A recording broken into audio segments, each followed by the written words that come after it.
Hello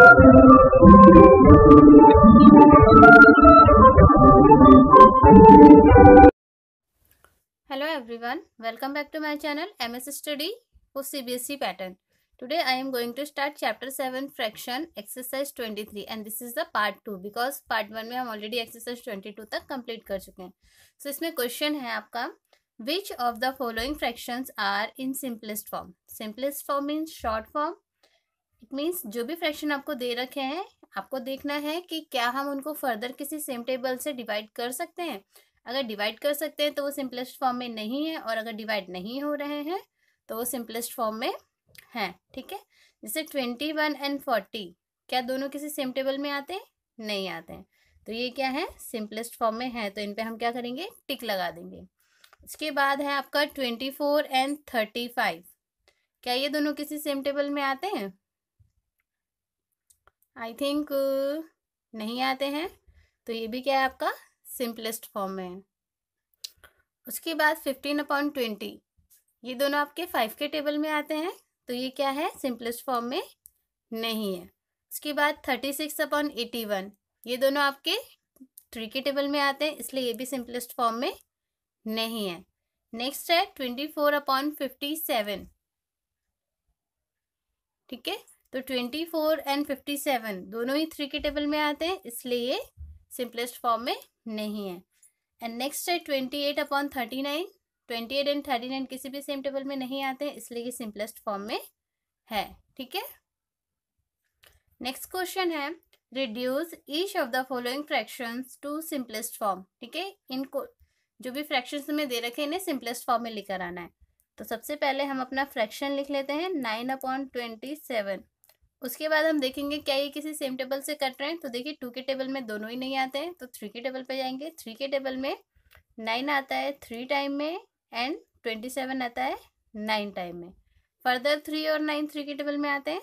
3 1 ज़ा 3, 3 3 ज़ा 9. अब 1 और 3 किसी भी सेम टेबल से नहीं कर सकते हैं, तो इसका सिंपलेस्ट फॉर्म हो गया आपका 1/3.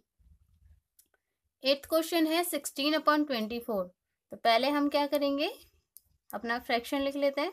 उसके बाद देखिए 16 और 24 दोनों ही 2 के टेबल में आते हैं.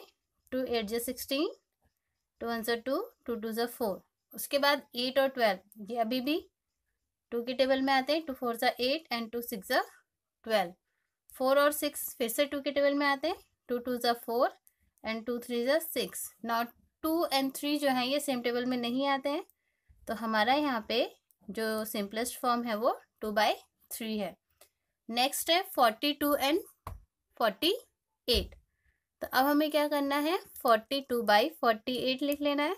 उसके बाद ये दोनों ही 2 के टेबल में आते हैं. ठीक है, 2 2 ज़ा 4 एंड 2 1 ज़ा 2 और ये हो जाएगा आपका 2 2 ज़ा 4, 2 4 ज़ा 8. 21 एंड 24 जो कि 3 के टेबल में आते हैं. 3 7 ज़ा 21 एंड 3 8 ज़ा 24. तो यहाँ पे आपकी सिंपलेस्ट फॉर्म आ गई है 7/8. क्लियर? उसके बाद है 45/54. ये दोनों ही आपके 3 के टेबल में आते हैं. 3 1 ज़ा 3, 3 5 ज़ा 15 एंड 3 1 ज़ा 3, 3 8 ज़ा 24. अगेन ये 3 के टेबल में आते हैं. 3 5 ज़ा 15 एंड 3 6 ज़ा 18. अब फर्दर इन्हें हम क्या कर सकते हैं? किसी सेम टेबल से डिवाइड नहीं कर सकते हैं, तो 5/6 क्या आ गया हमारा सिंपलेस्ट फॉर्म. नेक्स्ट है 40/72. तो 40/72 पहले लिख लेते हैं. उसके बाद इनको सेम टेबल से डिवाइड कर देते हैं और 2 से डिवाइड हो रहे हैं दोनों, तो ये हो जाएगा आपका 2 20 ज़ा 40, 2 3 ज़ा 6 एंड 2 6 ज़ा 12. 20 एंड 36 अभी भी आपके 2 के टेबल से जा रहे हैं 10 टाइम में एंड 2 1 ज़ा 2, 2 8 ज़ा 16, 18 टाइम में. अगेन 10 एंड 18 2 के टेबल में आते हैं. 2 5 ज़ा 10 एंड 2 9 ज़ा 18. ठीक है, तो ये दोनों अब सेम टेबल में नहीं आते हैं, इसलिए इसकी सिंपलेस्ट फॉर्म हो गई 5/9. ठीक है, नेक्स्ट है 38/95. तो 38 और 95 पहले इन्हें हम लिख लेते हैं. ये दोनों आते हैं आपके 19 के टेबल में. 19 2 ज़ा 38 एंड 19 5 ज़ा 95। तो यहाँ पे आपके सिंपलेस्ट फॉर्म हो गई 2/5। नेक्स्ट है आपका 35/63। तो इसे पहले हम नीचे लिख लेते हैं अपना 35/63। दोनों ही 7 के टेबल में आते हैं। 7 5 ज़ा 35 एंड 7 9 ज़ा 63। तो यहाँ पे आपको सिंपलेस्ट फॉर्म मिल जाता है 5/9। क्लियर। नेक्स्ट है 56/70। तो पहले हम अपना फ्रैक्शन लिख लेते हैं 56/70। ठीक है, और दोनों ही फिर से आपके 2 के टेबल में आ रहे हैं। पहले तो 2 के टेबल से कट कर देते हैं। 2 2 ज़ा 4, 2 8 ज़ा 16, 2 3 ज़ा 6, 2 5 ज़ा 10।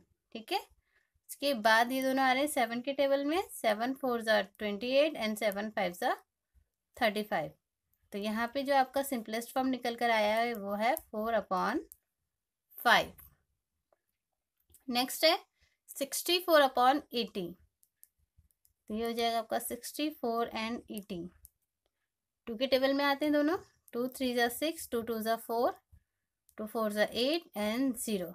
अगेन 2 के टेबल में आ रहे हैं। 2 1 ज़ा 2, 2 6 ज़ा 12 एंड 2 20 ज़ा 40। अगेन ये दोनों 2 के टेबल में आ रहे हैं। 2 8 ज़ा 16 एंड 2 10 ज़ा 20। फिर से 2 के टेबल में 2 4 ज़ा 8 एंड 2 5 ज़ा 10। तो इनका जो सिंपलेस्ट फॉर्म निकल कर आया है वो है 4/5। नेक्स्ट है 44/66। दोनों ही 2 के टेबल में आते हैं। 2 2 ज़ा 4, 2 2 ज़ा 4, 2 3 ज़ा 6, 2 3 ज़ा 6। ठीक है, अब ये दोनों 11 के टेबल में आ रहे हैं। 11 2 ज़ा 22, 11 3 ज़ा 33। तो 44/66 का जो सिंपलेस्ट फॉर्म है वो 2/3 है। ठीक है, नेक्स्ट है 72/80।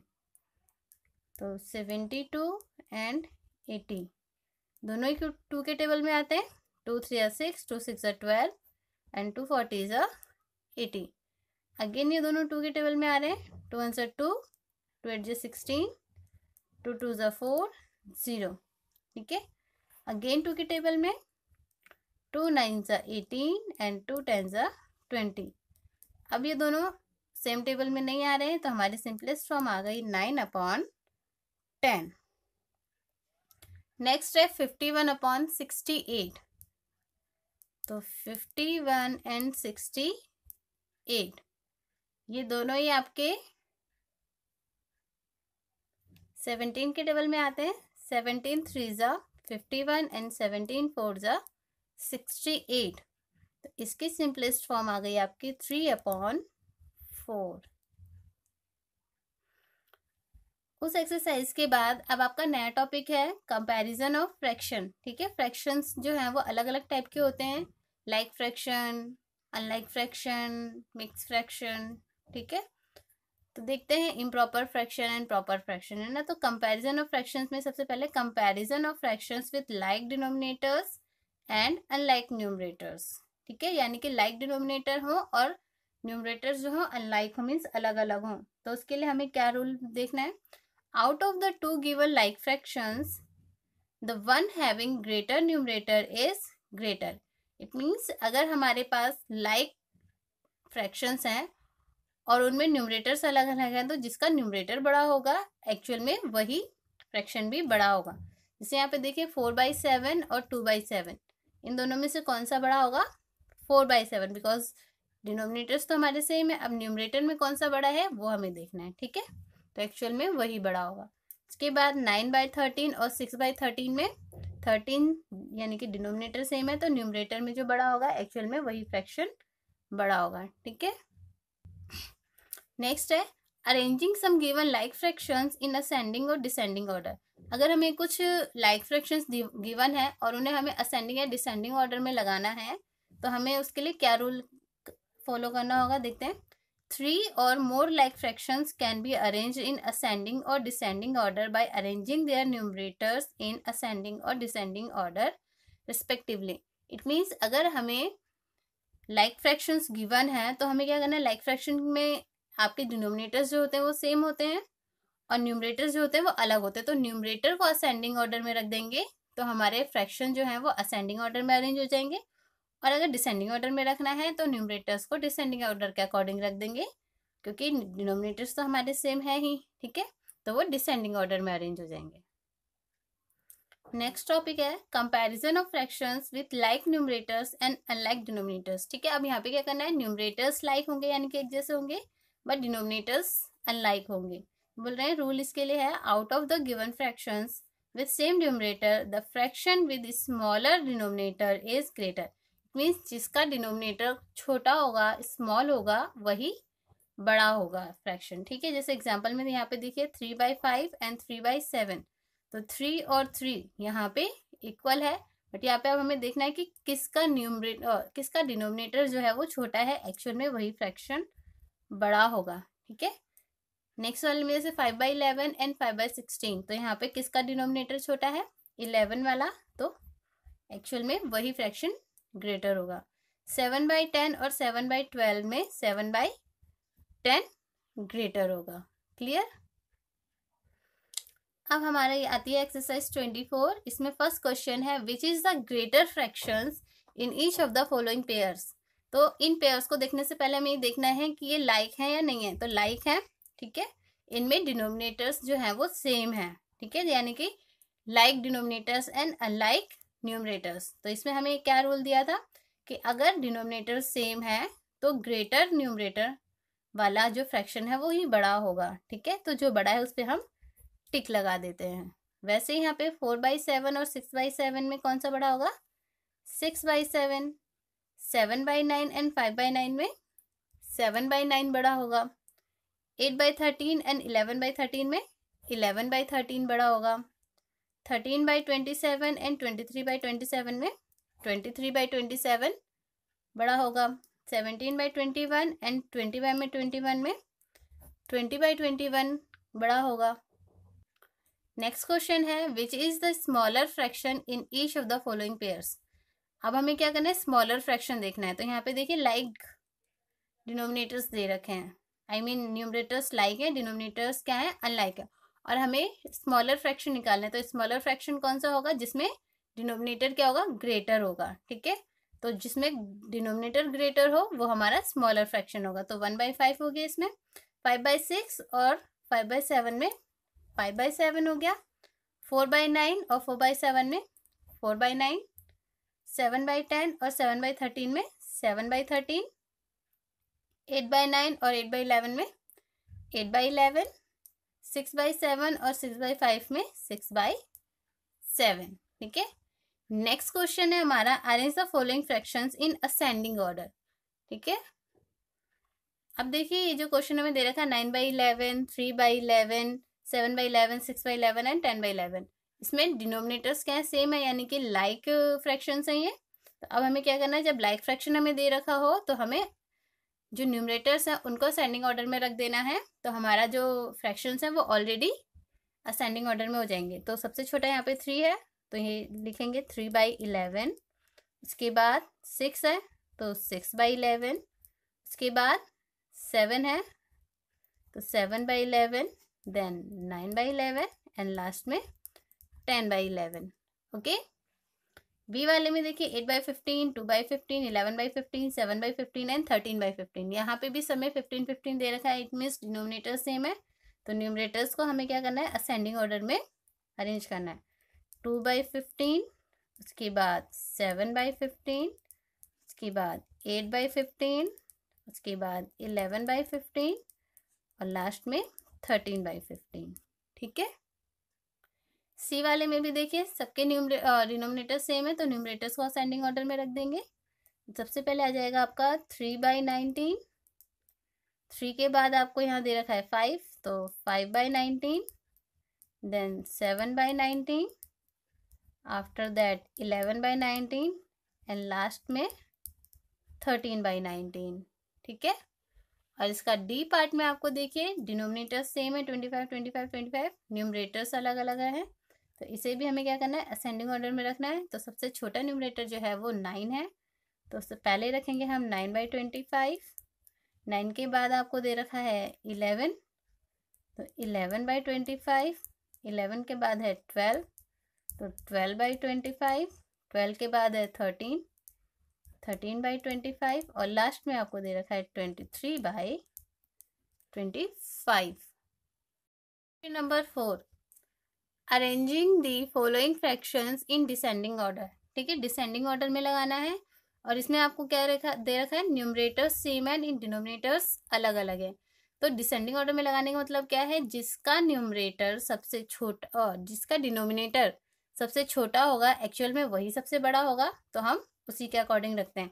तो सबसे छोटा न्यूमरेटर डिनोमिनेटर है हमारा 5, तो ये हो जाएगा आपका 3/5। 5 के बाद है 7, तो 3/7, उसके बाद है 3/8, उसके बाद 3/11 और लास्ट में है 3/14। बी वाले में देखिए यहाँ पे भी आपको न्यूमरेटर सेम है, डिनोमिनेटर्स अलग अलग हैं, तो जो डिनोमिनेटर एक्चुअल में छोटा होगा एक्चुअल में वो फ्रैक्शन बड़ा होगा। तो इसको भी हम क्या करेंगे, डिसेंडिंग ऑर्डर में रखना है। तो 8/9 सबसे पहले आएगा, उसके बाद आएगा 8/11, देन 8/13, देन 8/15 एंड लास्ट में 8/17। ठीक है, उसके बाद देखिए सी वाला जो पार्ट है उसमें भी आपको न्यूमरेटर सेम है, डिनोमिनेटर्स अलग अलग हैं, तो इसमें भी हम क्या करेंगे, सबसे छोटे वाले डिनोमिनेटर को सबसे पहले रखेंगे, यानी कि 5/6, देन 5/8, 5/11, 5/12 एंड लास्ट में 5/14। अब डी वाले में आ जाइए, 10/21, 10/17, 10/19, 10/23, 10/11, यानी कि न्यूमरेटर सेम है, डिनोमिनेटर्स अलग है। तो यहाँ पे भी हमें क्या करना है, जो सबसे छोटा डिनोमिनेटर है उसे हमें सबसे पहले लिख लेना है, यानी कि 10/11, उसके बाद 10/17, देन 10/19, उसके बाद 10/21 और लास्ट में 10/23। ठीक है, तो आज की वीडियो में सिर्फ इतना ही। अगर आपको मेरा वीडियो पसंद आया हो तो इसे लाइक कीजिए, चैनल को सब्सक्राइब कीजिए और बेल आइकन जरूर प्रेस कीजिए और वीडियो को शेयर करना तो बिल्कुल भी मत भूलिएगा। ठीक है, जब तक मैं आपके लिए नया वीडियो लेकर आती हूँ तब तक के लिए tata bye bye, good night, sorry, good bye and have a nice day.